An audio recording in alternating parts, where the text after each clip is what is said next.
नमस्कार दोस्तों, स्वागत है आपका वेट ब्लॉग्स दी वेटनरी यूट्यूब चैनल में। तो जैसा कि हमने जर्मनी बुल एवेल्युएशन सीरीज़ की पहली और दूसरी पार्ट की वीडियो में जर्मनी बुल के टोटल मेरिट इंडेक्स और मिल्क प्रोडक्शन के बारे में डिटेल में बात की है। ये दोनों बुल के बहुत ही इम्पॉर्टेंट पैरामीटर्स माने जाते हैं। तो जिन भाइयों ने अभी तक जर्मनी बुल एवेल्युएशन सीरीज़ की पार्ट 1 एंड 2 वीडियो नहीं देखी, वो ऊपर आ रहे आई बटन पर क्लिक करके वीडियो ज़रूर देखें, क्योंकि अगर आप लाइन वाइज वीडियो देखोगे तो आपको बुल के पैरामीटर्स समझने में आसानी होगी। और जो भाई अभी चैनल पर नए हैं वो कृपया लाल कलर में सब्सक्राइब बटन को ज़रूर दबाएं और बेल आइकन को दबाकर ऑल के ऑप्शन को सिलेक्ट करें, जिससे आपको सभी वीडियो की नोटिफिकेशन मिलती रहे। तो शुरू करते हैं जर्मनी बुल एवेल्युएशन सीरीज़ की पार्ट 3 वीडियो को।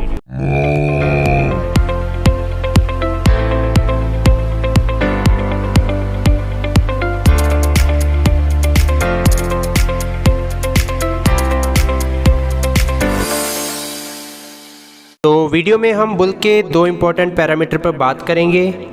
पहला है सोमैटिक सेल स्कोर एंड दूसरा है लॉन्जिविटी, जिसे हम फंक्शनल हार्ट लाइफ भी बोल देते हैं। तो शुरू करते हैं पहले से।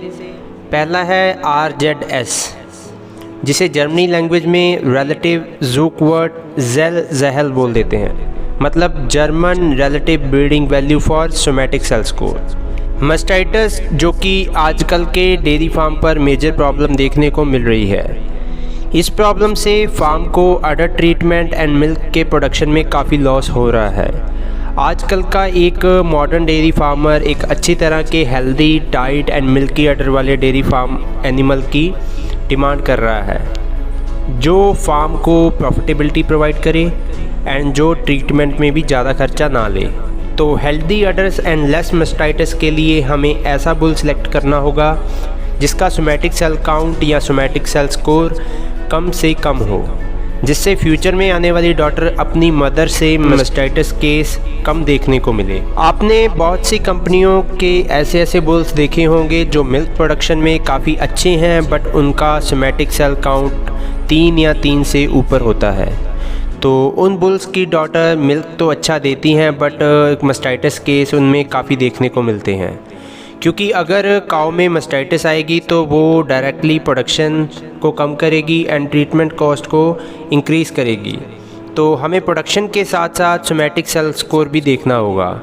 तो अगर जर्मनी के बुल की एवरेज सोमैटिक सेल स्कोर देखें तो इनका सोमैटिक सेल काउंट 2.18 है, मतलब बुल की 100 वैल्यू 2.18 सोमैटिक सेल स्कोर को शो करेगी।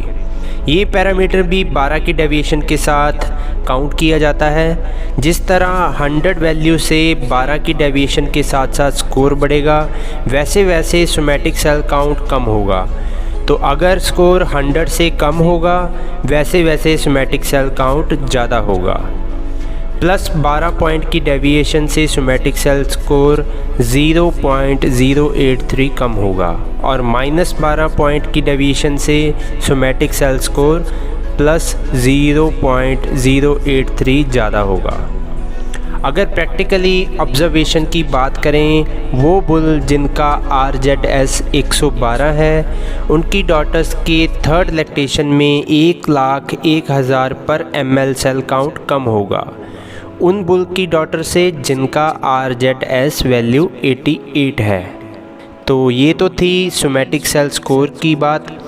अब बात करते हैं बुल की लॉन्जिविटी के बारे में, क्योंकि डेयरी उत्पादक स्वास्थ्य और परेशानी मुक्त गायों की मांग करते हैं, जो कि यथासंभव लंबे समय तक चलती हैं। ये मूल रूप से वर्णन करता है कि सामान्य पर्यावरण परिस्थितियों में नस्ल औसत की तुलना में उस विशिष्ट बैल की बेटियां कितने लंबे समय तक चलती हैं। उस विशेषता को परिभाषित करने के लिए स्वैच्छिक कलिंग, जिसको हम किसान द्वारा निर्णय भी बोलते हैं, और स्वास्थ्य से संबंधित कलिंग, जिसे हम अनैच्छिक कलिंग भी बोलते हैं, इसके बीच में अंतर करना होगा।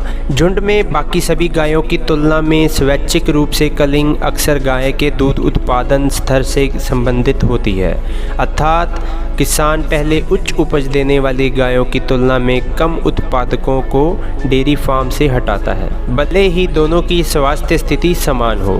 तो जैसा कि आपको पता ही है कि इंडिया में काऊ को काटना या मारना गैर कानूनी है, इसलिए डेयरी फार्मर फॉरेन कंट्री की तरह 3 लैक्टेशन के बाद काऊ को कल नहीं कर सकते। तो हमारे पास कलिंग का ऑप्शन ना होने की वजह से हमें ऐसे पैरामीटर पर काम करना पड़ेगा जिसमें डेयरी काऊ फार्म में ज़्यादा से ज़्यादा लंबे समय तक चले। तो उस पैरामीटर का नाम है RZN, मतलब रिलेटिव ज़ुकवर्ड फंक्शनले नटजंग्स डॉर। तो इसे हम इंग्लिश में ट्रांसलेट करें तो ये बनता है relative breeding value for functional life. ये पैरामीटर शो करता है काऊ की फंक्शनल लाइफ मतलब लॉन्जिविटी को। तो अगर हम जर्मनी स्केल को देखें तो अगर किसी बुल की RZN वैल्यू 100 से +12 डेविएशन से पॉजिटिव होती है, मतलब 112 है, तो उससे आने वाली डॉटर अपनी पिछली जनरेशन से 260 दिन ज़्यादा फंक्शनल रहेगी। अगर किसी बुल की RZN वैल्यू 124 होती है तो उससे आने वाली डॉटर अपनी पिछली जनरेशन से 520 दिन ज़्यादा फंक्शनल रहेगी। RZN वैल्यू हमारे इंडियन फार्मर्स के लिए बहुत इम्पॉर्टेंट पैरामीटर है, तो सभी फार्मर इस वैल्यू पर भी फोकस करें। इन बुल्स का सीमन मार्केट में उपलब्ध हो चुका है, तो आप SAG के ऑथराइज्ड डिस्ट्रीब्यूटर से इन न्यू जर्मनी इम्पोर्टेड बुल्स का सीमन खरीद सकते हो और अपनी ब्रीड के जेनेटिक्स को सुधार करके मिल्क प्रोडक्शन को भी इम्प्रूव कर सकते हो। हमारी वीडियो को आप ऐसे ही प्यार देते रहना। तो उम्मीद है आपको वीडियो काफ़ी इन्फॉर्मेटिव लगी होगी। तो ये थी आज की वीडियो। फ्यूचर में ऐसी वीडियो पाने के लिए लाइक शेयर एंड सब्सक्राइब। मिलते हैं नेक्स्ट वीडियो में। Thank you.